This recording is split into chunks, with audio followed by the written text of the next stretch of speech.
আবুন শব্দযুগে যে নামগুলো হয় ওগুলো মূলত আসল নাম না, এগুলো উপনাম হয়। ঠিক আছে, মানে আরবরা জাহিলি যুগ হোক অথবা ইসলামের উত্থানকালে এটা আরবদের মধ্যে বেশ একটা কমন ব্যাপার ছিল যে প্রতি ব্যক্তির আসল নামের পর তার কিছু কি থাকতো, উপনাম থাকতো।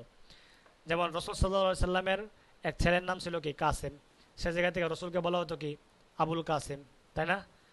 তো এই রসুল সাল্লাহ সাল্লাম এই যে আবু হুরায়রা রাদিয়াল্লাহু তাআলার ব্যাপারে জানা যায় তিনি খুব বিড়াল পালতেন, বিড়ালের প্রতি তার খুব যৌক শৌক ছিল। তো একবার আবু হুরায়রা রাদিয়াল্লাহু তাআলা আনহুকে দেখে আল্লাহ রসুল ডাক দিয়েছেন ইয়া আবা হুরায়রা, সে জায়গা থেকে কি হয়ে গেছে, আবু হুরায়রা হয়ে গেছেন উনি। ওনার নাম কিন্তু কি না আবু হুরায়রা না। আবু হুরায়রা রাদিয়াল্লাহু তাআলা আনহুর নাম নিয়ে হাদিস বেত্তারা অনেক গবেষণা করছেন, ওনার নাম 90টার উপরে, অনেকে 99টা পর্যন্ত বলছেন। ঠিক আছে, আল্লাহ তাআলার মানে সমান পর্যায়ের নাম পাওয়া যায় তার। আলী রাদিয়াল্লাহু তাআলা আনহু ওই যে মাটিতে শুয়েছিলেন, আল্লাহ রসুল একবার দেখা তারা কি বলছেন ইয়া আবা তুরাব, সেখান থেকে আবু তুরাব। তো মূলত আবুন শব্দযুগে যে নামগুলো এগুলো মূলত আরবদের উপনাম হিসাবে ব্যবহার হয়, মূল নাম কখনোই না। ঠিক আছে, তো আমরা যেহেতু উপনামগুলো অনেক ক্ষেত্রে হাদিসের কিতাবে পাওয়া যায় এবং আল্লাহ রসুল বিভিন্ন সময় বিভিন্নভাবে ডাকছে, তো সেই জায়গা থেকে আমরা কি করি, সেই উপনাম হওয়াটারই আমরা কি করি, মানে সেগুলোরই আমরা বারাকাতার নাম হিসাবে গ্রহণ করি। এটা মন্দের কিছু না। কেউ যদি নাম রাখে আবু হুরায়রা, কেউ যদি নাম রাখে আবু তুরাব, হতে পারে হাদিসের অংশ থেকে তারা বরকত হাসিলের জন্য এই ধরনের নাম বা নামকরণ সন্তানদের নামে নামকরণ করতেই পারে। এটা কখনোই দূষণীয় কিছু না, বা এখানে বরং আরবি ভাষার বা বাচ্চাদের জন্য অর্থবহ আরবি সুন্দর নাম রাখার যে শরীয়ী বিধান, যে সুন্নাহ, এটা আদায় হয়। ঠিক আছে, বাকি এগুলো কখনো মূল নাম না। মূল নামের জন্য এই যে প্রকৃত যে নাম সেই নামটা অর্থবহ হওয়া এবং এভাবে নাম রাখা, তো সেটাও সুন্দর হয়। যেমন সচরাচর আরবদের মধ্যে যে নামগুলো, যেমন মোহাম্মদ এটা ছিল নাম, আলী এটা ছিল মূল নাম, ওসমান এটা ছিল মূল নাম। ঠিক আছে, তারপর তলহা, জুবায়ের, সাদ, সাঈদ এগুলো ছিল কি মূল নাম। এই মূল নামগুলো রাখার ব্যাপারে আমাদের একটু কি থাকা উচিত, গুরুত্ব থাকা উচিত।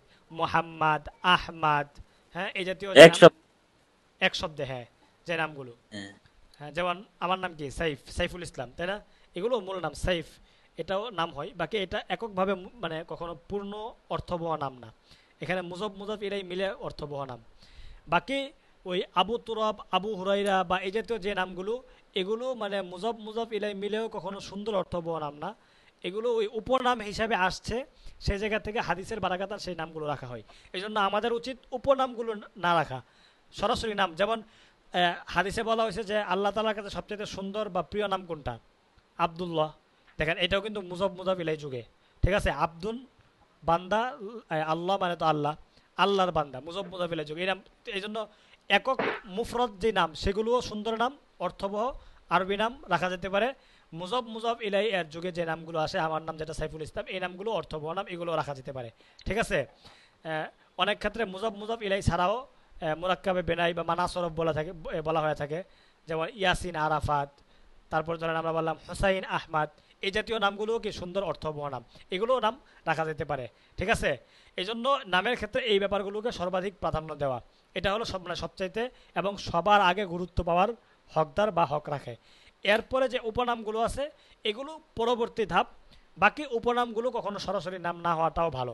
যেমন এই যে আপনি যে কথা বলছেন যে আপনার নাম হলো কি আবু ওমর, মানে আপনার নাম হলো আবু তুরাব, আপনার সন্তানের নাম হলো ওমর, সে জায়গা থেকে আপনার উপনাম কি আবু ওমর। তো আপনার উপনামটা ঠিক আছে আবু ওমর। এখন আপনার সন্তানকে যদি কেউ বলে যে তোমার নাম কি, সে বললো ওমর, তোমার বাবার নাম কি, সে বললো আবু ওমর। দেখেন ঠিক আছে, পিতার নাম পিতা মানে পিতা, সন্তানের নাম এবং পিতার উপনাম কি আছে, ঠিক আছে। কিন্তু আপনারা যে আমি বললাম, জিজ্ঞেস করছে, আপনি বলছেন কি আপনার নাম হয়েছে আবু তুরাব একটা নাম, এখন আমি আপনারা জিজ্ঞেস করছি কি আপনার সন্তানের নাম কি তুরাব কিনা, আপনি বলছেন না। যেমন আমরা যখন ইয়েতে পড়ি, খুব সম্ভবত হেদায়তুন্না হতে, এখন সেই আমাদের ক্লাসমেট বা বন্ধু এখন আমেরিকান প্রবাসী, খুব সম্ভবত আমেরিকার সিটিজেন পাইছে, সে তার ওই সময় তার নাম ছিল ইবনু আব্বাস। ঠিক আছে, এখন ইবনু আব্বাস মানে কি আব্বাসের ছেলে। এখন যেমন এক সাহাবীর নাম ছিল ইবনু আব্বাস, এখন ওই সাহাবীর নাম কি ইবনু আব্বাস, ওই সাহাবীর নাম তো ছিল আব্দুল্লাহ।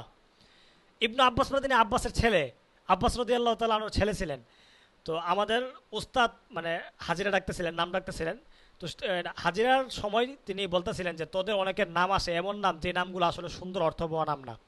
তো সেই জায়গা থেকে ধারাবাহিকভাবে তিনি বিভিন্ন নাম ডাকতেছেন, তারা বলতেছেন এই নামটা সুন্দর না, এই নামটা অনেক ভালো, সুন্দর, অর্থবহ নাম। তো সেই ধারাবাহিকতায় ইবনু আব্বাস নামটা আসছে, ঠিক আছে। তো ডাকছে ইবনু আব্বাস, সে লাব্বাইক হাজিরা দিছে। তখন ওই উস্তাদ বলতেছিলেন, দেখ এই নামটা কত সুন্দর, দেখছস, এমন নাম তোদের হওয়া উচিত। মানে ইবনু আব্বাস নাম রাখার ব্যাপারে উনি কী করছেন, তাশকিল করছেন। তো এরপরে ওই ছাত্ররা উনি জিজ্ঞেস করতেছেন যে তোমার বাবার নাম কি? আব্বাস। ইবনু আব্বাস মানে তো আব্বাসের ছেলে, তার মানে তোমার বাবার নাম কি হবে? আব্বাস হবে, নয়তো তো তুমি আব্বাসের ছেলে না। তো যখন প্রশ্ন করছে তোমার বাবার নাম কি আব্বাস, সে বলে না। তখন চেতে গেছে, কি বলো, তোমার বাবার নাম আব্বাস না, তাহলে তুমি আব্বাসের ছেলে হইলে কেমনে? তখন বলে তোমার বাবার নাম কি তাহলে? তখন সে তার বাবার নাম অন্য একটা বলছে। তখন ও উস্তাদ আবার একটু চেতে গেছে, না এটা কিভাবে সম্ভব, তোমার বাবার নাম আব্বাস না, তুমি আবার আব্বাসের পোলা হয়ে বসে আছো। এই জন্য আপনি বলতেছেন আপনার মানে আপনার নাম হলো কি আবু আমাদের তোরাব। তো ওস্তাদ ওস্তাদ নাম তো লেখে লেখে রেখে বলছে আগে, আমি আমার ছেলেগুলোর নাম ইনশাল্লাহ মুজাহিদদের নামে রাখতাছি এক হ্যাঁ, একটারে। বাকি হ্যাঁ, এটা নামের ক্ষেত্রে এটা আমাদের এক ধরনের মুসলিম সমাজে এটা এক ধরনের অনেক বড় ভোগান্তিও ধরা যায়। মানে আমরা এখন আলেম সমাজেও আমরা এসে দেখি যে এমন এমন নাম রাখে যে নামের অর্থ ওই আলেমকে জিজ্ঞেস করলেও বলতে পারে না। মানে কোনো জায়গায় কোনো একটা আরবি শব্দ শুনছে, শুনে ওইটা ভালো লাগছে, ওইটারই নাম রেখা দেয়। একটা মজার ঘটনা শোনাই। আমার মামার ফ্যামিলিতে আমার একটা ছোট মামাতো ভাই আছে, ওর নাম রাখছে শান, বুঝছেন, নাম রাখছে শান। আমার মামানিরা হইলো একটু সুন্নি ঘরানার। আমি ওইদিকে আলোচনা সমালোচনা করি না তাদেরকে ওইভাবে নিয়ে, কারণ এটা উচিত না, আত্মীয়তার ব্যাপার। বাকি মানহাজ বা মতাদর্শ তো ভিন্ন, তারাও বুঝে আমিও বুঝি। তো সেই জায়গা থেকে মানে ওই যে সুন্নি মতাদর্শী হওয়ার কারণে সন্তানের নাম রাখছে কি শান। আমি জিজ্ঞেস করছি শান কি কারণে সন্তানের নাম রাখছেন, মানে আমি মামানিরে জিজ্ঞেস করছি আর কি। মামানিরে আমি ছোটোবেলা থেকে উনি আমার ছেলের মতন আদর করেন, বড় মা ডাকি। তো আমি জিজ্ঞেস করছি, বড় মা এই নামটা শান কেন হইলো? তো বলছেন যে এটা তো অনেক সুন্দর নাম, দেখো না বক্তারা কত সুন্দর করে বলে যে রসুলের শানে দরুদ পড়ো, রসুলের শানে দরুদ পড়ো। তো রসুলের শানে দরুদ পড়ার ব্যাপারটা তো কত গুরুত্বপূর্ণ ব্যাপার, সেই জায়গা থেকে শান শব্দটা অনেক ভালো লাগে, এই জন্য ছেলের নাম রাখছি শান। এখন বলেন শরিয়ার জায়গা থেকে ভাবেন, ইসলামী ভাবধারা বা ইসলামী চিন্তার জায়গা থেকে একবার বিষয়টা নিয়ে একটু ফিকির করেন, এইটা কোনো কখনো নাম হইতে পারে? তো আমি ওইভাবে কখনো এটা নিয়ে কিছু বলি নাই, কিন্তু এটা একটা গুরুত্বপূর্ণ ইস্যু। আপনি আপনার সন্তানের, একটা সন্তান ভূমিষ্ঠের পর সে তার মা বাবার কাছে কিছু হক চায়, এর মধ্যে অন্যতম একটা হক হলো সন্তানের আরবি অর্থবহ সুন্দর নাম রাখা। আপনি সেই নাম রাখতে ব্যর্থ ব্যর্থ হইতেছেন। এমন অনেক অনেক সন্তান, মানে অনেক আলেম পরিবারের কথা বললাম না, অনেক আলেম পরিবার এমন এমন নাম রাখে, এমন এমন শব্দ যেগুলো কিনা সুন্দর অর্থবহ নাম না। এই যেমন ধরেন আমাদের এই যে বললে নাম বললে অনেক ক্ষেত্রে সমালোচনা হয়ে যায়। এ, আমাদের এক যে শিল্পী গোষ্ঠীর একজন ভাই আছে, তার সন্তানের নাম রাখছে, এটা আপনারা হয়তো জানবেন, নওয়াফ নাম রাখছে, নওয়াফ। অনেক ক্ষেত্রে আরও অনেক অনেক নাম রাখে, মানে নামটা আরবি ঠিক আছে, কিন্তু এই নামের কোনো অর্থ নাই। ভাই নওয়াফ অর্থ কি? আমি বিভিন্ন অভিধান খুঁজছি, খুঁজে পাই নাই। এখন মানে কি, আপনি একটা সন্তানের নাম রাখতেছেন, নামটা শুনতে ভাল লাগে, শুনতে সুন্দর, এই জন্য নাম হয়ে যায়।